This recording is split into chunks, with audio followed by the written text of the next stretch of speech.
നല്ലൊരു ഡൗട്ടാണെന്ന് അറിയാം, എങ്കിലും ബാക്കിയുള്ളവരുടെ മുന്നിൽ വെച്ച് ടീച്ചറിനോട് ചോദിക്കാൻ ഭയങ്കര ഒരു മടി. ഫുട്ബോൾ ടീമിന് കളിച്ചാൽ നന്നായിട്ട് പെർഫോം ചെയ്യാൻ പറ്റുമെന്നറിയാം, പക്ഷേ അത് ചെയ്താൽ ശരിയാവുമോ? ഗിറ്റാർ പഠിക്കാൻ ഭയങ്കര ആഗ്രഹമുണ്ട്, പക്ഷെ ഗിറ്റാറൊക്കെ പഠിക്കാനുള്ള കഴിവ് എനിക്ക് ഉണ്ടോ?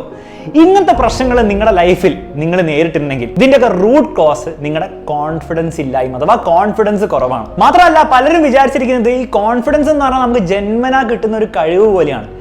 ആക്ച്വലി അത് 100% സയന്റിഫിക്കലി തെറ്റായുള്ളൊരു കാര്യമാണ്. ഏതൊരു സ്കില്ലും, അതിപ്പോൾ വയലിൻ വായിക്കുന്നതായിക്കോട്ടെ, ഡാൻസ് പഠിക്കുന്നതായിക്കോട്ടെ, നമ്മൾ പ്രാക്ടീസ് വഴി പഠിച്ചെടുക്കുന്ന പോലെ തന്നെ പഠിച്ചെടുക്കേണ്ട ഒരു കാര്യമാണ് ഈ കോൺഫിഡൻസ്. ആ ഒരു കാര്യം തന്നെയാണ് എക്സാക്ട്ലി ഈ വീഡിയോയിൽ ചെയ്യാൻ പോകുന്നത്. അപ്പോൾ ഈ ഒരു വീഡിയോയുടെ മെസ്സേജ് ഒരിക്കലും just believe in yourself എന്നായിരിക്കില്ല.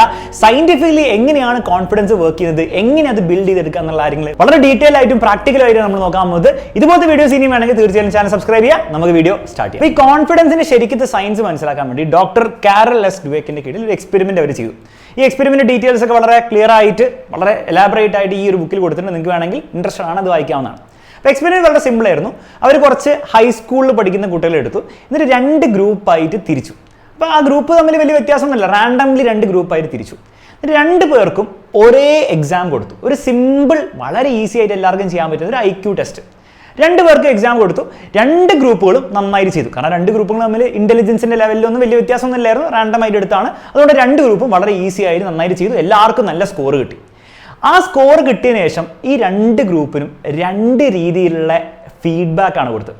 First ഗ്രൂപ്പിനോട് പറഞ്ഞു, നിങ്ങൾ ഭയങ്കര ബുദ്ധിമാന്മാരെന്ന് തോന്നല്ലോ, നിങ്ങൾക്ക് എളുപ്പത്തിൽ ചെയ്യാൻ പറ്റില്ലോ, നിങ്ങൾ ഭയങ്കര കഴിവുള്ള ആൾക്കാരായിരിക്കും, IQ ടെസ്റ്റിലൊക്കെ നല്ല ഇന്റലിജൻസ് ഉള്ള ആൾക്കാരായിരിക്കും എന്നുള്ള അവരൊന്ന് അടിച്ചു വിട്ടു. ബേസിക്കലി അവർക്കൊരു ഇന്റലിജൻസ് പ്രൈസ് കൊടുത്തു. രണ്ടാമത്തെ ഗ്രൂപ്പിനോട് അവർ പറഞ്ഞു, യെസ്, നിങ്ങൾ നന്നായി ചെയ്തിട്ടുണ്ട്, നിങ്ങൾ നല്ലോണം ട്രൈ ചെയ്തുകൊണ്ടായിരിക്കും, നിങ്ങൾ നല്ല എഫേർട്ട് എടുത്തുകൊണ്ടായിരിക്കും നിങ്ങൾക്ക് ചെയ്യാൻ പറ്റിയത്, അപ്പോൾ കീപ് ഡൂയിങ്. അപ്പോൾ നിങ്ങൾ ആ എഫേർട്ടാണ് നിങ്ങളുടെ നല്ല സ്കോറിൽ റിസൾട്ട് ചെയ്യുന്നുള്ള കാര്യം, ആ രീതിയിലുള്ള ഒരു എഫേർട്ട് പ്രൈസ് ആണ് കൊടുത്തത്. അപ്പോൾ ഈ 2 രീതിയിൽ ഈ റിസർച്ചേഴ്സ് ഇവർക്ക് വേറെ രീതിയിലുള്ള പ്രൈസ് കൊടുത്തു. അത് കഴിഞ്ഞിട്ട് അവർ പറഞ്ഞു, നിങ്ങൾക്ക് അടുത്തൊരു ടെസ്റ്റും കൂടി ഞങ്ങൾ തരാൻ പോവാണ്. ആ ടെസ്റ്റ് ഇപ്പോൾ എടുത്ത ടെസ്റ്റിനെക്കാളും കുറച്ചുകൂടി എളുപ്പമാക്കണോ അല്ലെങ്കിൽ ഡിഫിക്കൽട്ട് ആക്കണോ, ഹാർഡർ ആക്കണോ എന്നുള്ള കാര്യം ചോദിച്ചു. അപ്പോൾ നിങ്ങൾക്ക് ഗസ് ചെയ്യാൻ പറ്റുമോ ഗ്രൂപ്പ് 1 എന്തായിരിക്കും സെലക്ട് ചെയ്തത്, ഗ്രൂപ്പ് 2 എന്താ സെലക്ട് ചെയ്തെന്നുള്ള കാര്യം? അപ്പോൾ ഈ റിസർച്ച് ചെയ്തപ്പോൾ അവർക്ക് മനസ്സിലായി, ഗ്രൂപ്പ് 1 പറഞ്ഞു ഞങ്ങൾക്ക് ഈസിയർ ആയിട്ടുള്ള ടാസ്ക് മതി, അല്ലെങ്കിൽ ടെസ്റ്റ് മതി. ഗ്രൂപ്പ് 2 സർപ്രൈസിംഗ്ലി അവർ പറഞ്ഞു ഞങ്ങൾക്ക് കുറച്ച് ഡിഫിക്കൽട്ട് ആയിട്ടുള്ള വേണമെന്നുള്ള കാര്യം. ഇത് പിന്നീട് പല പല റിസർച്ചും, കാരണം ഇത് ഒറ്റ റിസർച്ചിൻ്റെ അടിസ്ഥാനത്തിലല്ല ഇങ്ങനത്തെ സയന്റിഫിക് സ്റ്റഡീസ് പബ്ലിഷ് ആവുക, പല പല റിസർച്ചസും പല പല വേറെ ക്രൗഡ്സിനടുത്തും വേറെ കൺട്രീസിലുള്ള സ്റ്റുഡൻസിനടുത്തും സ്റ്റുഡൻസ് അല്ലാത്തവരടുത്തൊക്കെ ചെയ്തപ്പോൾ അവർക്ക് മനസ്സിലായെന്ന് വെച്ചാൽ, ഈ ഇന്റലിജൻസ് പ്രൈസ് കിട്ടിക്കഴിഞ്ഞാൽ, ബുദ്ധിനെ പ്രൈസ് ചെയ്ത് കഴിഞ്ഞാലുള്ള പ്രശ്നം, അവർ റിസ്ക് എടുക്കാൻ മടിക്കും. കാരണം റിസ്ക് എടുത്തു കഴിഞ്ഞാൽ ഫെയിൽ ആവാനുള്ള ചാൻസ് ഉണ്ടല്ലോ. അങ്ങനെ ഫെയിൽ ആയി കഴിഞ്ഞാൽ എനിക്ക് ബുദ്ധി ഇല്ല എന്നല്ല അതിനെ ഇംപ്ലൈ ചെയ്യുന്നത്. അപ്പോൾ അതുകൊണ്ട് തന്നെ അവർ ജനറലി സേഫ് ആയിട്ട് കളിക്കാനാണ് തീരുമാനിക്കുക. ഇത് അവരെന്ന് ഞാൻ പറയുമ്പോൾ നമ്മുടെ കാര്യം തന്നെയാണ് പറയുന്നത്, നമ്മുടെ ഒക്കെ സൈക്കോളജിയാണ് ഇവിടെ പുറത്തു വരുന്നത്. എന്നാൽ രണ്ടാമത്തെ ഗ്രൂപ്പ്, അതായത് എഫേർട്ടിന് പ്രൈസ് കിട്ടിയ ഗ്രൂപ്പ്, അവർക്ക് റിസ്ക് എടുക്കാനൊന്നും മടിയില്ല. കാരണം അവരുടെ എഫേർട്ട് കാരണമല്ല ഇത് കിട്ടുന്നത്. ഇനിയിപ്പോൾ ഫെയിൽ ആയാലും അവർക്ക് കുഴപ്പമുണ്ടാവില്ല. കാരണം എന്ന് വെച്ചാൽ ഞാൻ വേണ്ടത്ര എഫേർട്ട് എടുത്തില്ല എന്നതിൻ്റെ അർത്ഥം, അല്ലാണ്ട് എനിക്ക് ബുദ്ധി ഇല്ലാന്നോ അല്ല കഴിവില്ല എന്നോ അല്ല അതിൻ്റെ അർത്ഥം. അപ്പോൾ അവർ വേണം കൂടുതൽ എഫേർട്ട് എടുക്കാൻ റെഡിയാണ്. അപ്പോൾ എത്ര ഡിഫിക്കൽട്ട് വന്നാലും ഞാൻ അതിനുള്ള എഫേർട്ട് എടുക്കാം എന്നുള്ള ഒരു മെന്റാലിറ്റിയിലായിരുന്നു ഈ ഒരു ഗ്രൂപ്പ്. പല പല റിസർച്ചിലും അവർ കണ്ടുപിടിച്ചു. പിന്നെ ഇനി രസകരമായുള്ള കാര്യം ഇതൊന്നുമല്ല, ഈ 2 ഗ്രൂപ്പിനും അടുത്ത കൊടുത്ത എക്സാം സെയിം ആയിരുന്നു എന്ന് മാത്രമല്ല, ആക്ച്വലി കുറച്ചുകൂടി ടഫായിട്ടുള്ള ഒരു എക്സാം ആയിരുന്നു. അപ്പോൾ ടഫായിട്ടുള്ള സെയിം എക്സാം ഈ 2 ഗ്രൂപ്പിനും കൊടുത്തു. എന്താണ് എനിക്ക് സംഭവിച്ചിട്ടുണ്ടാവുക? വീണ്ടും മനസ്സിലാക്കണം, 2 ഗ്രൂപ്പും ഓൾമോസ്റ്റ് സെയിം ഇന്റലിജൻസ് തന്നെയാണ്, അതിൽ വ്യത്യാസമൊന്നുമില്ല. പക്ഷേ ഈ ടഫായിട്ടുള്ള എക്സാം 2 പേർക്ക് കൊടുത്തപ്പോഴത്തേക്കും ഈ ഫസ്റ്റത്തെ ഗ്രൂപ്പ് ഭയങ്കര ഫ്രസ്ട്രേറ്റഡ് ആയി, അവർക്ക് ഭയങ്കര ഡിസപ്പോയിൻറ്റഡ് ആയി. കാരണം അവർക്ക് ചെയ്യാൻ പറ്റുന്നില്ല, അവരിങ്ങനെ സ്ട്രഗിൾ ചെയ്തുകൊണ്ടിരിക്കുകയാണ്. അപ്പോൾ അതിൻ്റെ എല്ലാ രീതിയിലുള്ള ഒരു ദേഷ്യവും ഒരു ഫ്രസ്ട്രേഷൻ അവരുടെ മുഖത്ത് കാണാൻ പറ്റി. എല്ലാവർക്കും സ്കോർ വളരെ കുറവായിരുന്നു. രണ്ടാമത്തെ ഗ്രൂപ്പ്, ഇവർ ആക്ച്വലി ഈ ഡിഫിക്കൽട്ട് ടെസ്റ്റ് കിട്ടിയപ്പോൾ അവർ കുറച്ചുകൂടി എക്സൈറ്റഡ് ആയിരുന്നു. കാരണം മറ്റേ ടെസ്റ്റിനെക്കാളും കുറച്ച് ഡിഫിക്കൽട്ട് ടെസ്റ്റ് കിട്ടി, അവർ അത് ചാലഞ്ചിങ് ആയിട്ട് എടുത്തു. പക്ഷെ അവർക്കും അത് ഈസി ആയിട്ടുള്ള എക്സാം ഒന്നും ആയിരുന്നില്ല, അവരും സ്ട്രഗിൾ ചെയ്തു. പക്ഷെ അവർ ചാലഞ്ച് ഏറ്റെടുക്കുന്ന രീതിയിലായിരുന്നു ഈ ഗ്രൂപ്പ് ആ ഒരു ടെസ്റ്റിനെ കരുതിയത്. പക്ഷെ 2 ഗ്രൂപ്പിനും എക്സാം ടഫ് ആയതുകൊണ്ട് തന്നെ സ്കോറിന്റെ കാര്യത്തിൽ വലിയ വ്യത്യാസം വന്നിട്ടില്ല. 2 പേർക്കും മോശം സ്കോർ തന്നെയാണ് വന്നത്. പക്ഷേ ഇവിടെ ഒരു ഇമോഷണൽ സ്റ്റേറ്റ് നമ്മൾ നോക്കുകയാണെങ്കിൽ ഇവർ ഭയങ്കര ദേഷ്യം പിടിച്ച ഒരു ഫ്രസ്ട്രേറ്റഡ് ലെവലിലായിരുന്നുള്ളത്. ഇവർ ആക്ച്വലി കുറച്ചുകൂടി ഹാപ്പി ആയിരുന്നു, ആ ഒരു ചാലഞ്ച് കിട്ടിയതിൻ്റെ ഒരു സന്തോഷത്തിലായിരുന്നു. ചെയ്യാൻ പറ്റിയില്ല, പക്ഷേ ഇറ്റ്സ് ഓക്കെ. എന്ത് രസകരമായുള്ള കാര്യം, ഇവർ വീണ്ടും ഒരു ടെസ്റ്റ് കൊടുത്തു. അപ്പോൾ റിസർച്ചേഴ്സ് എന്ത് വെച്ച് കഴിഞ്ഞാൽ 2 ഗ്രൂപ്പിനും വീണ്ടും ആദ്യത്തെ ഈസി ലെവൽ പോലത്തെയുള്ള വളരെ ഈസി ആയിട്ടുള്ള ഒരു എക്സാമും കൂടെ ഇവർ 2 പേർക്കും കൊടുത്തു. ഭയങ്കര ഈസി ആയിട്ടുള്ള ഒരു എക്സാം കൂടി കൊടുത്തു. സർപ്രൈസിംഗ്ലി ഈ എക്സാമിന്റെ റിസൾട്ടിൽ ഭയങ്കര ഡിഫറൻസ് ആണ് കാണാൻ പറ്റിയത്. അതായത് ആദ്യം നടത്തിയ ഈസി ടെസ്റ്റിനെക്കാളും ഫസ്റ്റത്തെ ഗ്രൂപ്പിന് 20% മാർക്ക് കുറവും, എന്നാൽ സെക്കൻഡ് ഗ്രൂപ്പിന് അതേ ടെസ്റ്റിൽ 30% മാർക്ക് കൂടുതലുമാണ് കിട്ടിയത്. ഇതിലൂടെ അവർ മനസ്സിലാക്കിയ ഫസ്റ്റ് കാര്യം എന്ന് വെച്ചാൽ കോൺഫിഡൻസ് മാറ്റേഴ്സ്. അതിന്റെ കാരണം വെച്ചാൽ രണ്ടുപേരും ആക്ച്വലി ഇന്റലിജൻസ് ലെവലിൽ രണ്ട് ഗ്രൂപ്പ് ഒരേപോലെ തന്നെയാണ്. അതിൽ ഡിഫറൻസ് ഒന്നുമില്ല. രണ്ടുപേർക്ക് ഈസി എക്സാം ആദ്യം കൊടുത്തപ്പോൾ ഒരേപോലെയാണ് പെർഫോം ചെയ്തത്, ടഫ് കൊടുത്തപ്പോഴും ഒരേപോലെ മോശമായിട്ടാണ് പെർഫോം ചെയ്തത്. പക്ഷേ ആ കോൺഫിഡൻസിൽ ഡിഫറൻസ് വന്നപ്പോൾ, കാരണം ഇവരുടെ കോൺഫിഡൻസ് ഡൗൺ ആയി, ഇവർ വിചാരിച്ച് ഇവർ കുറച്ച് ബുദ്ധിയുള്ള ആൾക്കാരാണ്, രണ്ടാമത്തെ ടെസ്റ്റ് ഡിഫിക്കൽട്ട് ആയി ഇവർക്ക് ചെയ്യാൻ പറ്റിയില്ല, അപ്പോൾ അത് കാരണം അവരുടെ കോൺഫിഡൻസ് ഡൗൺ ആവുകയും ഇവർക്ക് ആ പ്രശ്നമൊന്നും പറ്റിയില്ല. കാരണം ഇവരുടെ ഇന്റലിജൻസിന്റെ കാര്യത്തിലൊന്നും പ്രൈസ് ഒന്നും ചെയ്തില്ല. അപ്പോൾ അവരെ സംബന്ധിച്ചിടത്തോളം എഫേർട്ട് കൂടുതൽ എടുക്കുന്നതാണ് അവരുടെ മാർക്കിനെയും കാര്യങ്ങളും എഫക്ട് ചെയ്യുക. അപ്പോൾ അവർക്ക് രണ്ടാമത്തെ ടെസ്റ്റ് എടുത്തപ്പോഴത്തേക്കും, ഡിഫിക്കൽട്ട് ടെസ്റ്റ് എടുത്തപ്പോഴത്തേക്കും അവർക്ക് ഭയങ്കര കോൺഫിഡൻസ് താഴേക്ക് പോയില്ല. ആ ഒരു കോൺഫിഡൻസിന്റെ എഫക്റ്റ് ആണ് നമുക്ക് ആ മൂന്നാമത്തെ എക്സാമിൽ കാണാൻ സാധിച്ചത്. അപ്പോൾ ഒരു കാര്യം വളരെ ക്ലിയർ ആണ്, നിങ്ങൾ എത്ര കഴിവുള്ള ആളാണെങ്കിലും നിങ്ങൾക്ക് കോൺഫിഡൻസ് ഇല്ലെങ്കിൽ അത് നിങ്ങളുടെ പെർഫോമൻസിനെ ബാധിക്കും. നിങ്ങൾക്ക് കോൺഫിഡൻസ് ഉണ്ടെങ്കിൽ അത് നിങ്ങളുടെ പെർഫോമൻസിനെ ഹെൽപ്പ് ചെയ്യുകയും ചെയ്യും. ഇവിടെ മറ്റൊരു രസകരമായുള്ള ഒരു കാര്യം കൂടെ നടന്നതെന്ന് വെച്ചാൽ, ഈ എക്സാം കഴിഞ്ഞിട്ട് രണ്ട് ഗ്രൂപ്പിലെ കുട്ടികളോട് എല്ലാവരോടും പറഞ്ഞു, നിങ്ങൾക്ക് കിട്ടിയ സ്കോർ നിങ്ങൾ മറ്റൊരു സ്കൂളിലെ ഒരു കുട്ടികൾക്ക് നമ്മൾ കൊടുക്കാൻ പോവാണ്, അപ്പോൾ നിങ്ങളതൊന്ന് നിങ്ങൾക്ക് കിട്ടിയ സ്കോർ ഒന്ന് റിപ്പോർട്ട് ചെയ്യണമെന്ന് പറഞ്ഞപ്പോൾ അപ്പോൾ ഓരോ ആൾക്കാരുടെ റിപ്പോർട്ടൊക്കെ ചെയ്ത് വാങ്ങിച്ചു. ഇപ്പോൾ ഈ കുട്ടികളെല്ലാവരും അവരുടെ റിസൾട്ട് ഒരു ഷീറ്റിലാക്കി കൊടുത്തു. ഫസ്റ്റ് ഗ്രൂപ്പിലെ ആവറേജ് നോക്കിയപ്പോൾ അവർക്ക് കിട്ടിയ സ്കോറിനെക്കാളും 40% കൂടുതൽ കിട്ടിയെന്നാണ് അവർ പറഞ്ഞത്. അവർ കള്ളം പറഞ്ഞു. സെക്കൻഡ് ഗ്രൂപ്പ് ആക്ച്വലി കള്ളം പറഞ്ഞു, പക്ഷെ 10% കൂടുതൽ എന്ന രീതിയിലാണ് അവർ കള്ളം പറഞ്ഞത്. അത് ഫസ്റ്റ് ഗ്രൂപ്പിലെ കുട്ടികൾക്ക് അവർക്ക് മാർക്ക് കുറവ് കിട്ടിയത് എന്ത് ഭയങ്കര മോശം കാര്യം പോലെയാണ് അവർ കരുതിയത്. സെക്കൻഡ് ഗ്രൂപ്പിൽ കുറച്ചൊക്കെ അങ്ങനെയാണ്, പക്ഷെ അത്രത്തോളം അല്ല. അപ്പോൾ ഇന്ന് മനസ്സിലാക്കിയ മറ്റൊരു കാര്യം എന്ന് വെച്ച് കഴിഞ്ഞാൽ, നമ്മുടെ ഇന്റലിജൻസും നമ്മുടെ കഴിവുമാണ് നമുക്ക് ഓരോ കാര്യങ്ങൾ ലൈഫിൽ നേടിത്തരുന്നത് എന്ന് നമ്മൾ വിചാരിച്ചു കഴിഞ്ഞാൽ രണ്ട് കാര്യങ്ങൾ സംഭവിക്കും. ഒന്ന്, നമ്മൾ ഭയങ്കര ഫ്രസ്ട്രേറ്റഡ് ആയിരിക്കും. മാത്രമല്ല, രണ്ട്, നമ്മൾ റിസ്ക് എടുക്കാൻ ഭയങ്കര മടിക്കും. നമ്മൾ റിസ്ക് എടുത്ത് സക്സസ്ഫുൾ ആയി കഴിഞ്ഞില്ലെങ്കിൽ അതിൻ്റെ അർത്ഥം എന്താ, എനിക്ക് കഴിവില്ല, എനിക്ക് ഇന്റലിജൻസ് ഇല്ല എന്നാണ്. എന്നാൽ നമ്മുടെ എഫേർട്ട് കൊണ്ടാണ് നമ്മൾ ഓരോ കാര്യങ്ങൾ നേടിയെടുക്കുന്നത്. കൂടുതൽ എഫേർട്ട് ഇട്ട് കഴിഞ്ഞാൽ നമുക്ക് ചാൻസ് ഓഫ് സക്സസ് കൂടുതലാണെന്ന് ആ ഒരു വിശ്വാസമാണ് നമുക്ക് എപ്പോഴും ഉള്ളെങ്കിൽ നമുക്ക് രണ്ട് കാര്യങ്ങളാണ്. ഒന്ന്, നമ്മൾ കുറച്ചുകൂടി ഹാപ്പി ആയിരിക്കും, നമ്മൾ അത്രയും ഫ്രസ്ട്രേറ്റഡ് ആവില്ല ചാലഞ്ചസ് വരുമ്പോൾ. മാത്രമല്ല, നമ്മൾ ആക്ച്വലി കൂടുതൽ റിസ്ക് എടുക്കാൻ റെഡി ആയിരിക്കും. എന്ന് മാത്രമല്ല, ആ റിസ്ക് എടുത്ത് നമുക്ക് അതിൽ സക്സസ്ഫുൾ ആവാനുള്ള ചാൻസും കൂടുതലായിരിക്കും എന്നുള്ള കാര്യമാണ് ഈ റിസർച്ചും ഇതിനുശേഷം നടന്ന പല ഇതുപോലത്തെ റിസർച്ചുകളും കണ്ടുപിടിച്ചത്. അപ്പോൾ ഈ റിസർച്ചിന്റെ ഫൈൻഡിങ്സ് എല്ലാം കൂടി ചേർത്ത് വെച്ച് ഇവരൊരു തിയറി ഉണ്ടാക്കി. ആ തിയറിയാണ് fixed mindset versus growth mindset തിയറി. ഈ തിയറി എന്താണെന്ന് കൃത്യമായി മനസ്സിലാക്കുന്നതോടെ, അതെങ്ങനെയാണ് പ്രാക്ടിക്കലി നമ്മുടെ ലൈഫിൽ ഇംപ്ലിമെന്റ് ചെയ്യാമെന്ന് മനസ്സിലാക്കുന്നതോടെ നിങ്ങൾക്ക് ഈ കോൺഫിഡൻസിന്റെ പ്രശ്നം ആക്ച്വലി നമുക്ക് സോൾവ് ചെയ്തെടുക്കാൻ പറ്റും. അപ്പോൾ എന്താണ് ശരിക്കും ഈ ഫിക്സ്ഡ് മൈൻഡ് സെറ്റും ഗ്രോത്ത് മൈൻഡ് സെറ്റും? വളരെ സിമ്പിൾ എക്സാമ്പിൾ വെച്ച് പറഞ്ഞുതരാം. നിങ്ങൾക്ക് മാത്സ് പഠിക്കാൻ പൊതുവെ ബുദ്ധിമുട്ടാണ്. നിങ്ങൾ മാത്സ് കുറേ കഷ്ടപ്പെട്ട് നോക്കുന്നു, എന്നിട്ടും പരീക്ഷയിൽ ഭയങ്കര കുറവ് മാർക്കാണ് കിട്ടുന്നത്. അങ്ങനെ വന്ന് കുറേ കഴിഞ്ഞു, 6ാം ക്ലാസ് 7ാം ക്ലാസ് 8ാം ക്ലാസ് കഴിയുമ്പോഴും നിങ്ങൾ തീരുമാനിച്ചു മാത്സ് എനിക്ക് പറ്റിയ സബ്ജക്റ്റ് അല്ല, എനിക്ക് മാത്സ് പഠിക്കാനുള്ള കഴിവില്ല, അപ്പോൾ ഞാൻ വിട്ടേക്കാം. ആ ഒരു മെൻറ്റാലിറ്റിനെയാണ് നമ്മൾ വിളിക്കുക ഫിക്സ്ഡ് മൈൻഡ് സെറ്റ്. നേരെ മറിച്ച് ഒരു ഗ്രോത്ത് മൈൻഡ് സെറ്റ് ഉള്ള ഒരാൾ, ഇനി ഒരാൾ എന്ന് പറയുമ്പോൾ അതങ്ങനെ ആയി തീരുകയാണ്, അങ്ങനത്തെ കുട്ടികളൊന്നും ഇല്ല ജനിക്കും മുതൽ ഗ്രോത്ത് മൈൻഡ് സെറ്റ് ഉള്ള. പക്ഷേ അങ്ങനെ ഗ്രോത്ത് മൈൻഡ് സെറ്റ് ശീലിച്ച ഒരാൾ മാത്സ് പരീക്ഷയിൽ 20 മാർക്കിൽ 6 മാർക്ക് കിട്ടില്ലെന്ന് വിചാരിക്കാം. ആ കുട്ടി ഒരിക്കലും എനിക്ക് മാത്സിന് കഴിവില്ല എന്നല്ല വിചാരിക്കാം. അങ്ങനെ ഗ്രോത്ത് മൈൻഡ് സെറ്റിൽ നിങ്ങൾ ചിന്തിക്കുകയാണെങ്കിൽ നിങ്ങൾ വിചാരിക്കുക, ഓക്കെ, മാത്സിൽ എനിക്ക് ഇൻഹറൻ്റ്ലി ബാക്കിയുള്ളവരെ പോലെ അത്രയും കഴിവില്ല, പക്ഷേ ഞാൻ ഈ പരീക്ഷയ്ക്ക് വേണ്ടി ശരിക്കും നല്ലോണം എഫേർട്ട് ഇട്ടിട്ടുണ്ടായിരുന്നോ? എവിടെയാണ് ഞാൻ മിസ്റ്റേക്സ് ഉണ്ടാക്കിയത്? അടുത്ത പരീക്ഷ ആകുമ്പോഴത്തേക്ക് ഒരു കൃത്യമായൊരു പ്ലാൻ ഉണ്ടാക്കിയാൽ എനിക്ക് ഈ 6 മാർക്ക് അറ്റ്ലീസ്റ്റ് ഒരു 10 മാർക്കിലേക്ക് കൊണ്ടുവരാൻ പറ്റില്ലേ? എന്തൊക്കെയാണ് ഞാൻ ചെയ്യേണ്ടത്? ഏത് ക്ലാസ്സാണ് ഞാൻ ഫോളോ ചെയ്യേണ്ടത്? ഏത് ചാപ്റ്ററാണ് ഞാൻ ഫോക്കസ് ചെയ്യേണ്ടത്? ഞാൻ പഠിക്കുന്ന രീതിയിൽ എന്തോ ഒരു തെറ്റുണ്ടാവുമോ? ഞാൻ ടീച്ചറിനോട് ചോദിക്കണോ? ട്യൂഷൻ ടീച്ചറോട് ചോദിക്കണോ? ഓൺലൈൻ ക്ലാസ്സിൽ നോക്കണോ? ഏത് ക്ലാസ് കണ്ടാണ് ഞാൻ പഠിക്കേണ്ടത്? എവിടെ നിന്നാണ് ഞാൻ കൂടുതൽ ചോദ്യങ്ങൾ ചെയ്യേണ്ടത്? എന്തൊക്കെ ചെയ്താലാണ് എനിക്ക് എൻ്റെ ഇപ്പോഴത്തെ അവസ്ഥ ഇംപ്രൂവ് ചെയ്തെടുക്കാൻ പറ്റുക എന്നൊരൊറ്റ കാര്യം മാത്രമായിരിക്കും ആ ഒരു കുട്ടിയുടെ മനസ്സിലുണ്ടാകുക. Naturally over a period of time, immediately നാളെ മാറ്റങ്ങൾ സംഭവിക്കില്ല. Over a period of time എന്തായിരിക്കും സംഭവിക്കുക? ഒരാഴ്ച, 2 ആഴ്ച, 3 ആഴ്ച, അങ്ങനെ ആഴ്ചകൾ കഴിയുമ്പോഴത്തേക്കും അടുത്ത എക്സാം വരുമ്പോൾ ഒരു കാര്യം വളരെ ക്ലിയർ ആണ്. ഈ കുട്ടി ക്ലാസ്സിലെ ടോപ്പർ ഒന്നും ആയില്ലെങ്കിലും ഈ കുട്ടിക്ക് തീർച്ചയായിട്ടും ആ 6 എന്ന് പറഞ്ഞ മാർക്ക് 10ലേക്കോ ഇൻഫാക്ട് 15ലേക്കോ 16ലേക്കോ കൂട്ടാൻ സാധിക്കും. ഫിക്സ്ഡ് മൈൻഡ് സെറ്റുള്ള ആൾക്ക് എന്തായിരിക്കും? അത് 6 മാർക്കിൽ തന്നെ ഒതുങ്ങി നിൽക്കും. കാരണം അയാൾ ഓൾറെഡി അക്സെപ്റ്റ് ചെയ്തു ഡിഫീറ്റ്. അപ്പൊ ഇതാണ് ശരിക്കത്തെ കോൺഫിഡൻസിന്റെ സയൻസ്. അപ്പൊ നിങ്ങൾ ആസ് എ സ്റ്റുഡന്റ് ആദ്യം ചെയ്യേണ്ട കാര്യം എന്താണ്? ആദ്യം ഈ ഫിക്സ്ഡ് മൈൻഡ് സെറ്റ് എന്ന് പറഞ്ഞ സാധനം എടുത്തു കളയുക. കാരണം it's not even factually true.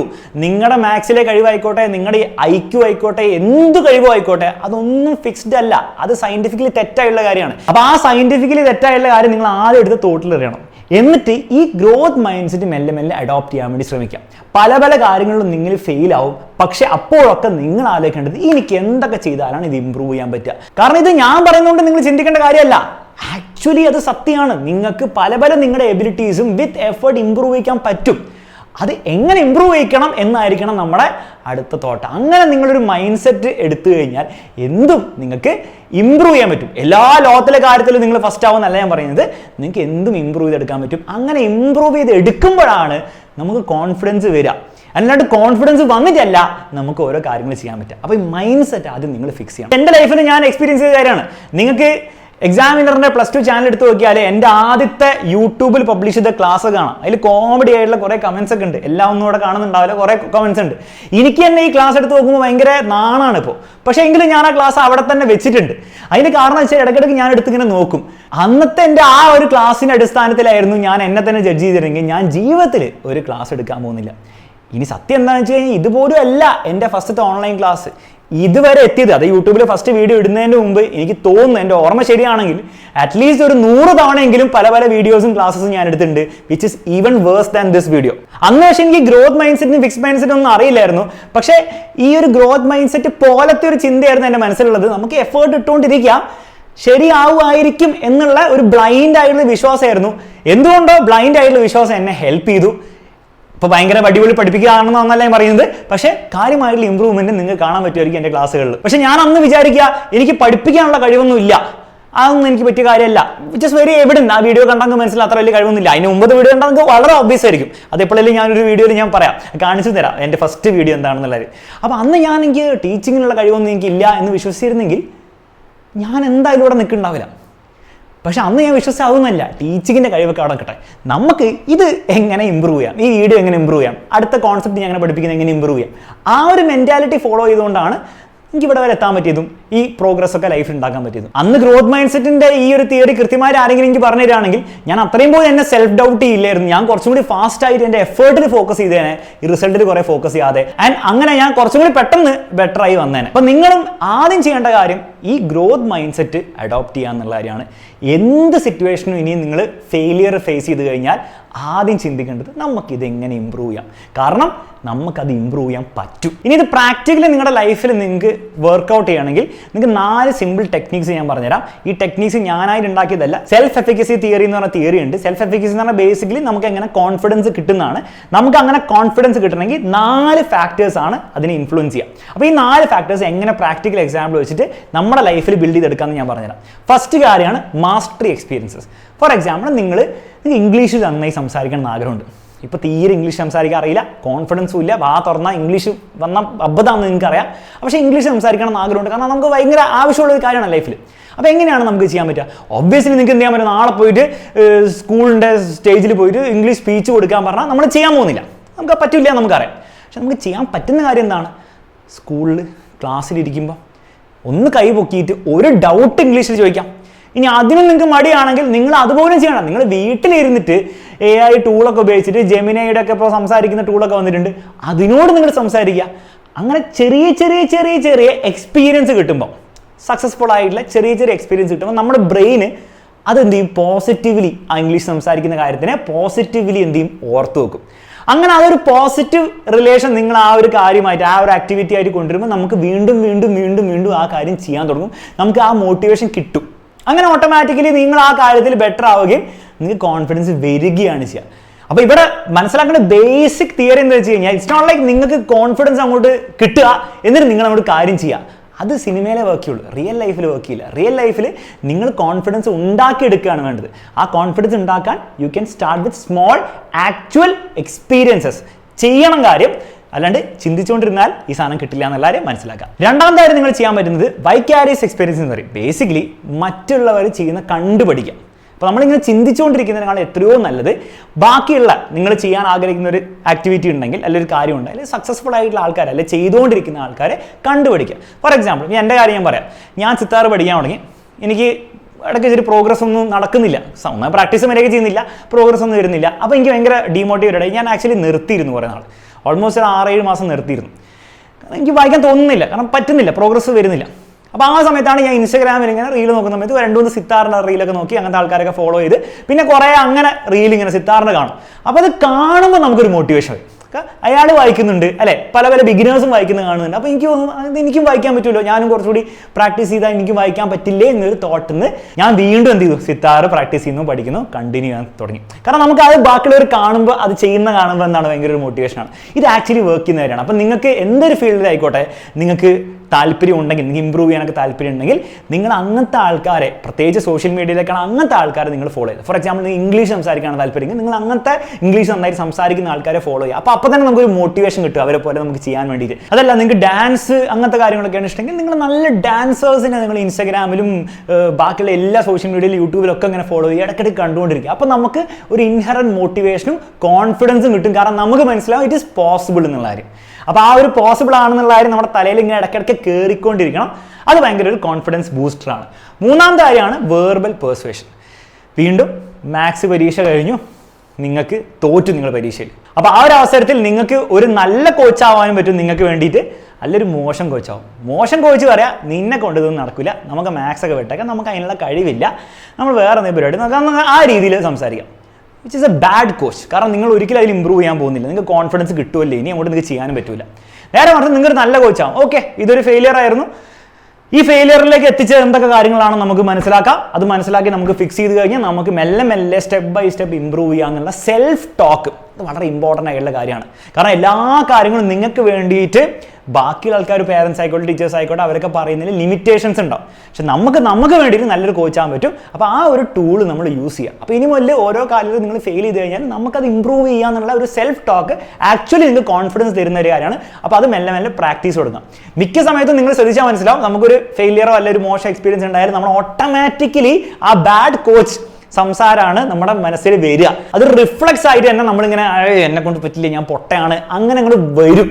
അപ്പോൾ ആ ഒരു മോശമായ രീതിയിലുള്ള ഒരു സെൽഫ് ടോക്ക് മനസ്സിൽ വരുന്നതിനെ തന്നെ ക്യാച്ച് ചെയ്യുക, പിടിക്കണം അവിടെ വെച്ചിട്ട്. ആ പിടിച്ചെടുക്കുന്ന ഈ പരിപാടിയില്ലേ, ഇതും വിത്ത് പ്രാക്ടീസ് വരുന്ന കാര്യമാണ്.